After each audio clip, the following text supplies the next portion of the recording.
First, thank you, Mark, for that introduction. And I must say, one thing entrepreneurs do is try to find cheap labor, especially when you are getting started. And that's where, when my daughter offered to help, it was something I could not resist taking, of course. Good afternoon, everybody. I am grateful to have this opportunity to come and hear the inspiring stories that we have heard this afternoon. And I'm also thankful to Norfund for the support they have provided, as well as this opportunity to come and share our story with you. Earlier, Professor Paul Collier was mentioning about a success story about a gentleman who went back to his parents' country. When I look at myself, what I see, I grew up in India. I was born in India in the 60s and 70s. And India was a closed country at that time and did not have many opportunities. So I left for the United States in the 80s to pursue my higher studies as well as seek employment. And I stayed there working for 25 years before I decided that I wanted to do something more meaningful. And what I found is what appears to be quite easy. For example, when we are talking about with solar, you can generate at the point of consumption. The idea is very simple. But building a business, putting a business plan together, is where the challenge is. And when I was at this multinational company called SunEdison, I was trying to help entrepreneurs in Southeast Asia, and Sub-Saharan Africa to do just that. But I found it quite challenging. It was challenging to sometimes teach and educate. And I realized that the best thing I could do is to use my time to actually go and do it myself.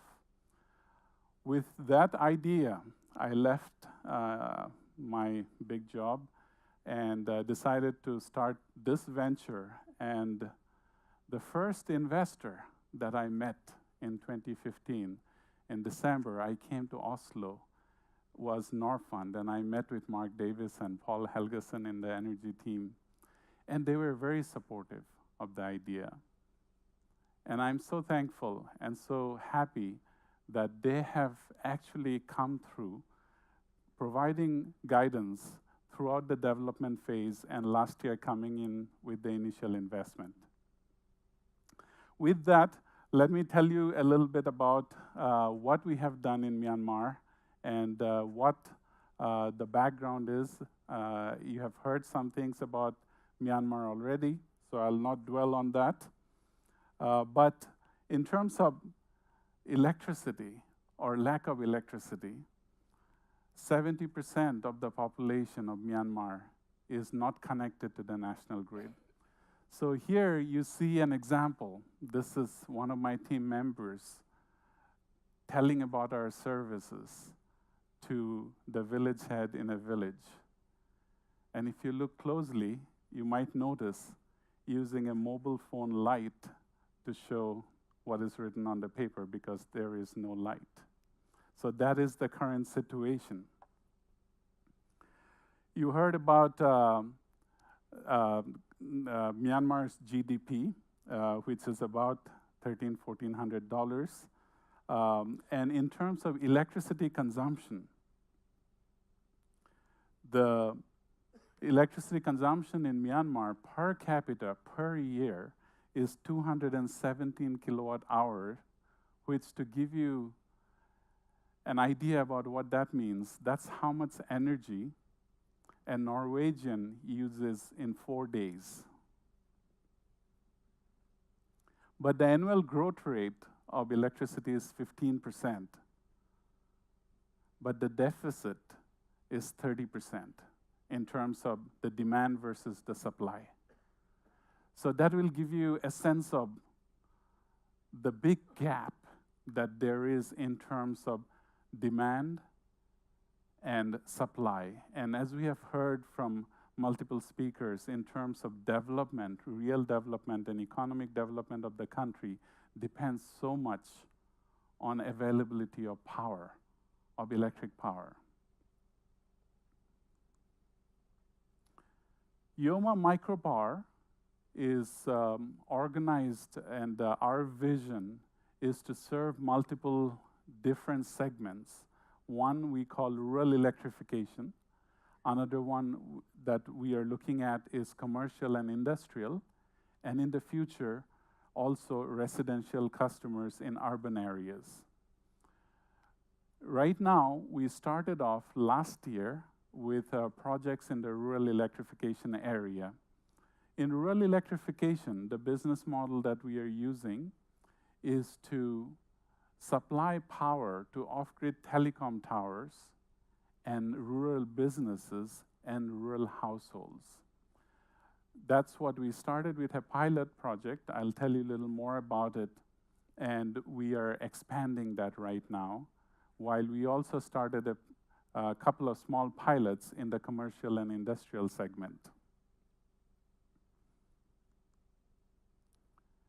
In the rural electrification area, the model that we have is to build what we call small micropower plants. Micropower plants, unlike mega plants, are in the range of, it could be, the smallest we have today is a 15 kilowatt peak solar plant, and we anticipate they might go up to 500 kilowatt, but always probably less than a megawatt of scale. So that's what we call a micropower plant. But our intention is we'll be building thousands of this. So we build this where the power is needed. So for example, if we are supplying to a telecom tower, we are building the power plant within 500 meters or at most maybe a kilometer away from that, and also supplying to the villages within 2-3 kilometer radius. So that is the model that we are employing there. The telecom towers are what we called our anchor customers. We sign long-term agreements with them that allows us to have a contracted cash flow, long-term being minimum 10 years, so we are looking for 10 to 15 years. They also provide a consistent base load, a 24/7 load. As you know, one of the challenges providing electricity to rural residential customers is their load is very small. Right now, a rural household in Myanmar consumes 2 kilowatt hour per month. So that's not sufficient to build a power plant. So that's where having an anchor customer allows us to first establish these footprints and then to expand from there. So as I mentioned already, in the rural market, we will have anchor customers. There are 13,000 off-grid towers in Myanmar. We'll have business customers. These are mills, pumps, and others that are running on diesel generators right now. And we estimate there are 300,000 of these. And then consumers. There are 6.5 million homes in Myanmar today without electricity. We built 10 power pilot projects last year with the investment from Norfund and Yoma Group, which is a conglomerate. I'll tell you a little bit about them in Myanmar. And right now we are in progress to build our next set of plans, which will go from anywhere between 250 to 500 plans within the next 12 months. And then we hope to scale up to at least 2,000 plans by 2022.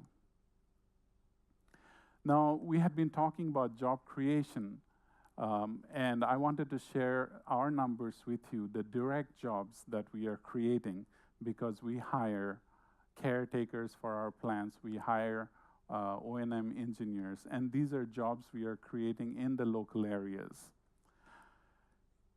What we are not able to estimate yet, but I think you have a good feel for, is that the number of indirect jobs that will be created through entrepreneurship and other such things, activities that will be supported by the availability of electricity would be much larger.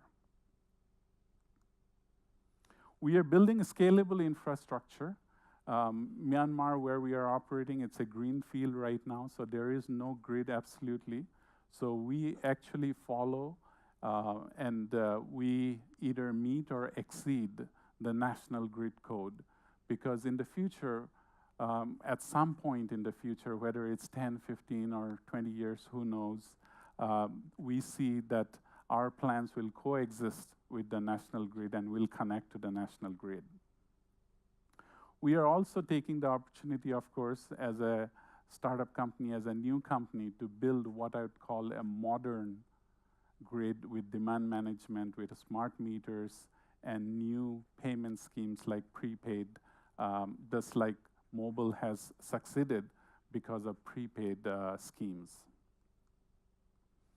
Commercial and industrial, I will not dwell too much in this. We have just done a few pilots, and one of the challenges here is that the grid prices are fairly low in Myanmar, and I expect those to go up, and then the opportunity will be bigger, but we are testing it out right now.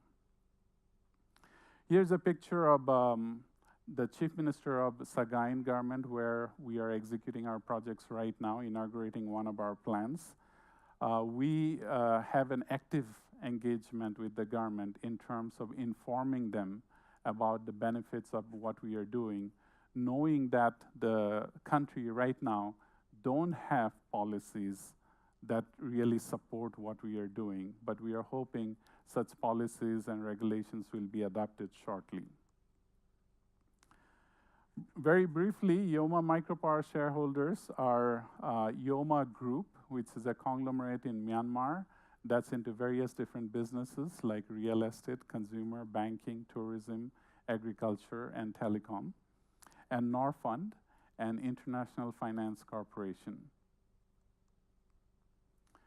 With that, I would conclude my remarks here, and a picture that shows you that sometimes the only light in a village, in a rural area, is the light in our power plant. But we hope to change that as we expand and build our mini-grids to support the people of Myanmar. Thank you.